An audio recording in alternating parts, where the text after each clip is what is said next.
What's up YouTube, it's Louis here. I'm back with another Bitcoin update. Everything is going as we anticipated. So with this move up here, we had this ascending triangle, if I can zoom in for you guys. So we had an ascending triangle here, which we were trading, and we're basically coiling up. You can see we're getting restricted because we have a resistance here and a support as well right there. So we're coming into the apex. All that means is just the end where the two lines are meeting, this one and this one. And before you get to the end, you need to break out either up or down, because this is ascending, because this has an uptrend with a low here and a higher low here. It's an ascending triangle or a double bottom, so this is why we were able to give this to you. And once we confirmed it as support right there, if I zoom in, I told you guys that we were right here when I made the video. We were right here when I made the video on the 7th.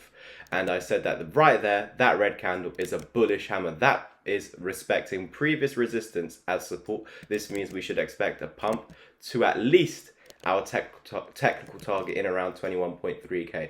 No, we weren't anticipating all the way up to here. We knew we were coming up to there eventually, but we didn't think it was going to happen in this move. We thought maybe come down and then continue. Because it happened all in one move, when we got to this green candle, which closed at 9, you can see it opened at 5 and closed at 9 on the 4 hour. Well, if we go to my Twitter over here, you can see on the 9th of July, I made the post, which well, on the 7th of July, I said at 9 p.m, we are at resistance. Any further pump, I expect it to be a fake out. So yeah, at 9 p.m, as soon as that candle closed, I made this post.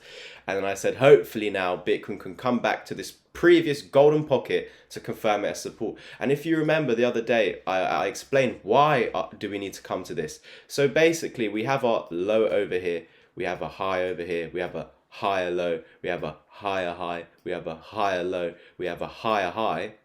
And usually, if I just get rid of all these drawings now, not all the time, but a lot of the time, when you pump and you meet a new swing high, we call it, well, I personally call it a swing high, you could call it resistance, but when we make a new swing high, you need to come and test the previous one over here as a swing low. So resistance becomes support.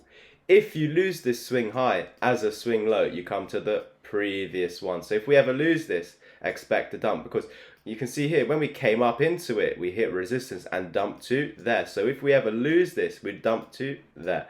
It's as simple as that, guys. I hope today has helped. If you're new to the channel, welcome. I'm Louis, and today we're doing the Bitcoin update followed by Quant and hopefully HBAR. And every single day we bring out a Bitcoin and Quant update. Apart from the weekends, we just do Bitcoin, because again, on the weekends we can have fake moves, and of course if we're going to have fake moves, the only reliable chart is Bitcoin, because Bitcoin is crypto. Now the reason why we believe, as I've explained, the reason why we believe to come down here is because there was a previous swing high, and when we broke out over here to continue all the way up to here, you can see that's a very small retest. I want to see something where you go up a lot and there's a big gap with no candles, and then you come in. So you see here, there's no gap. You instantly went up, came back and continued. Here, massive gap. So that's what we like. And you see a massive gap here. So he pumped a lot and then came back. Big gap, that's fine. Here, even a small gap here. Just pumped over the resistance, instantly came back to it. No gap whatsoever, continued. And that's what I was basically saying. And because it was a previous swing high, that was basically telling me, yeah, that is going to be your technical target. So that's what we need to see hold now. Of course, just like we had an ascending triangle here, you also had a descending triangle over here, just like that. And when we broke out, we met the resistance again, or the neckline as resistance. It was also the golden pocket, which I can bring your attention to. Just to let you know that we have met the 1618, almost at the 2. We did come back to the neckline exactly, so very nice to see that, because we anticipated this. And then you do also have further down targets, of course, down here. Now it doesn't mean they're 100% going to be met. Now that we hit the 1618, we are anticipating a bounce, but that might not come if there's a lot of bearish momentum. If there's a lot of bearish momentum, we're going to try and keep pushing to this final these final 3 targets. But of course, if the bulls want to step in, and really we should see a reaction if they are there, and we want to see us try and reclaim this 1 fib level, 21.1k. That's what the next step is. And how did we get this golden pocket? How did I know that this is going to be the level where we get rejected once, twice. Yeah, twice. So from the high to the low, whenever we pump any direction, whenever we have a big pump, you start to come back for support, and then it starts heading back up, and then it's going to decide, are we going to break the high or the low? So that's why I draw this midpoint, the golden pocket, the 050 to the 0618. If we're closing above this, then of course we're going to head up. If we're constantly hitting our head on it, then we're going to head down. And it's all about this wick and this wick. Close above that, we're going up. Close below this, we're going down. So yesterday, on the 1 hour time frame, if we go back to my Twitter over here, so as anticipated, Bitcoin did a fake out, which was over here above 21.7k. Remember, on this candle I said anything above is going to be a fake out. Well, exactly that. So this is now confirmed by the lower low. So even if we did bounce up now, so even if we did come literally from there, if we started bouncing up, you'd need to break that high to actually flip bullish again. So basically, even if you did start to head up and reclaim this 1 fib level, this is going to be key resistance. There's just too many key resistances ahead. To flip bullish, to say, yes, I'm okay to buy again, you have to break above that high. Because you made that lower low. Now that you made that lower low, we should anticipate a downtrend, and these are your targets, with this purple line as an exact point which I want to see retested, because it was a previous resistance on the 4 hour time frame, and we saw exactly that. So if you do appreciate that and you want to go support the channel, send in a super thanks. If you have specific chart requests, send it in through a super thanks, so it brings it up in the what's the word? Oh my gosh, in the priority, guys. Sorry, I've just woken up. But yeah, thank you so much for helping me reach 1,000 followers. It's always been a goal of mine. To be honest, it says I've been here since 2010. Last year I had 20 followers. So since 2010, probably had only 20 followers. And then obviously, because I really didn't use Twitter until, obviously, I realized all the crypto people are on Twitter. Even though I've been in crypto for 3 years, I've only been on crypto Twitter for maybe less than 1 year. So it's crazy to see how much it's grown. Help the brother out. Let's get this to 2k as quick as possible. And yeah, you of course know that on YouTube, oh no, I'm not going to show you the stats, but on YouTube you know that we're almost at 3k. Let's smash 3k. Thank you guys for watching. Just before I let you go, there's another bearish cross, another indicator which signals the bottom. So you guys are all well aware of me speaking about on the weekly time frame. We are waiting for this new weekly cross, and again it's Monday, so let's see if it's touching. This is a new update on the previous indicator that we have been speaking about, which signals our bottom. So right now you can see they're almost touching, the blue one being the 69. Yes, the 69 EMA. We did make this up. The only reason we made the 69 EMA up is because the top was 69k, which was a troll. So I'm like, okay, if they're trolling us at the top, let me try this EMA. And honestly, it's an amazing EMA. For me personally, I've only seen it really working on the Bitcoin chart. So I'm only going to be using this strategy on the Bitcoin chart with the 69 and the 55 on the weekly time frame, because this is the mothership. This is crypto. That's why I'm more focused on this strategy, only working out on Bitcoin, because again, I was going to keep going lower and lower. We might have already done the cross and we might continue going lower. Bitcoin hasn't done the cross yet. Only when Bitcoin does the cross, that signals that the bottom is in, not on your other alts. Maybe Ethereum is the same as Bitcoin because it's very stable. So yeah, maybe Ethereum works out as well. But once these cross over, it signals that that was the bottom. And I'm going to show you this now as proof.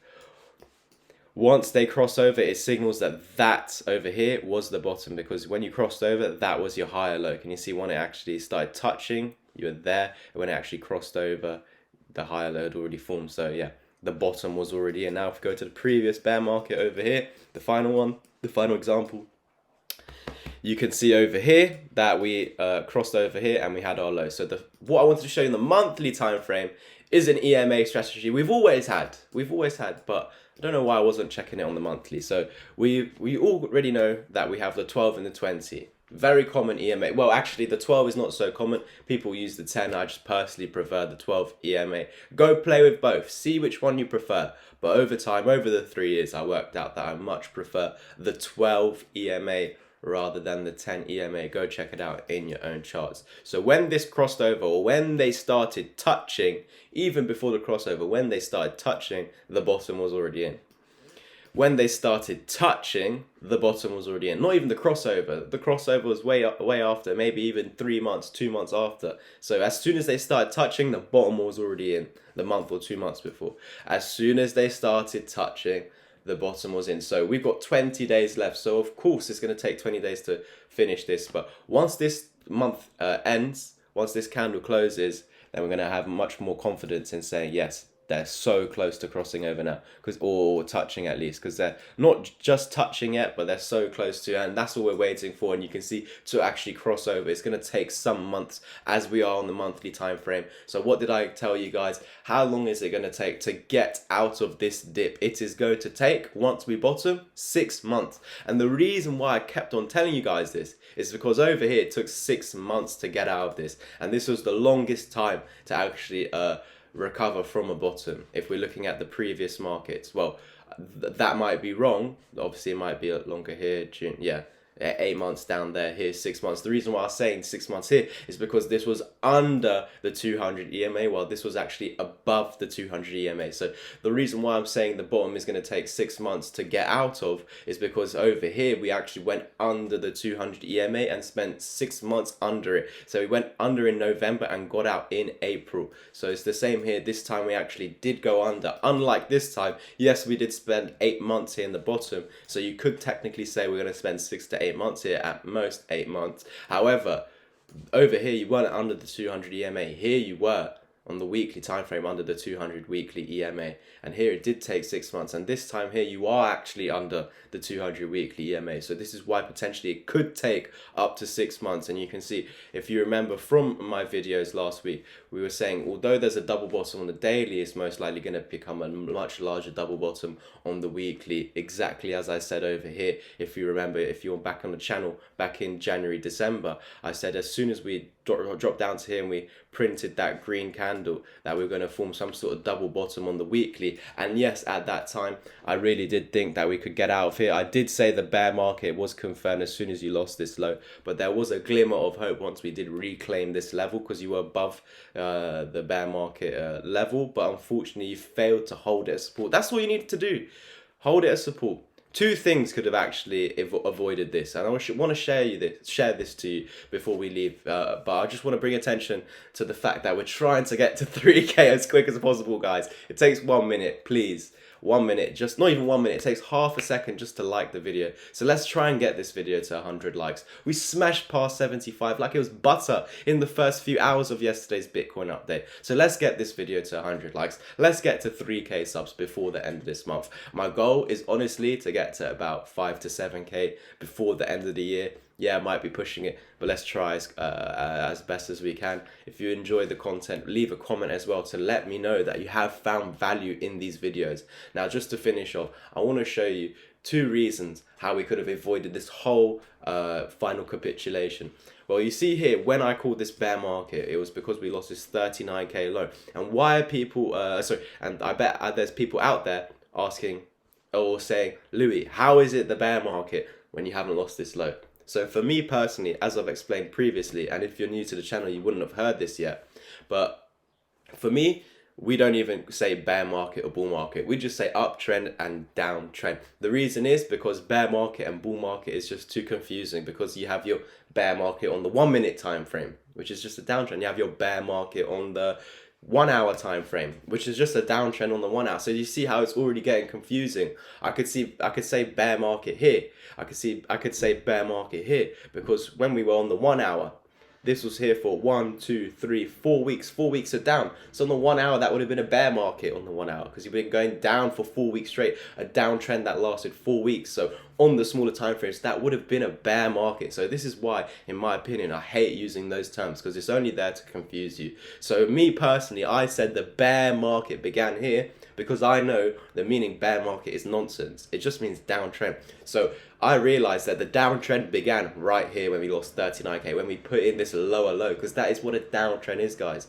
And could have easily avoided all of this if this double bottom was actually on the low. So if we never went below this wick, the wicks could go below, but if this body had actually closed above this wick, this double bottom would have been respecting that support. You would have never capitulated. This double bottom would have been in an uptrend because you never broke the low. Because you closed below that low and you formed a double bottom, this is a double bottom in a downtrend. It's no longer a double bottom in an uptrend. If you did it above this wick, it would have been a double bottom in an uptrend. There wouldn't have been lower lows. As soon as you close lower and you form this double bottom, it's a double bottom in a downtrend, and double bottoms in a downtrend or any bullish patterns in a downtrend tend to either work in the short term, like breaking the neckline, trying to meet the target and failing, or it might not even break the neckline whatsoever. So we actually got lucky. The bulls got lucky here, and at the same time, to our own detriment, because that got super excited. But I told everyone here, do not buy. We're going down back to this. If we lose this, we're going to lose this and go to 25k. We hit 25k. This could have been our bottom. We did bounce, but I was getting ready once we did have this bounce and I saw that wick rejection right there. I told you guys straight, there is another target at 17k. We hit our target. The target has been met. We're now waiting for this reversal that we're anticipating. And I hope you guys enjoyed today's update. Again, like, subscribe, and comment. If you want the education, over on my Twitter, Louis_crypto. Second link under the video if you're too lazy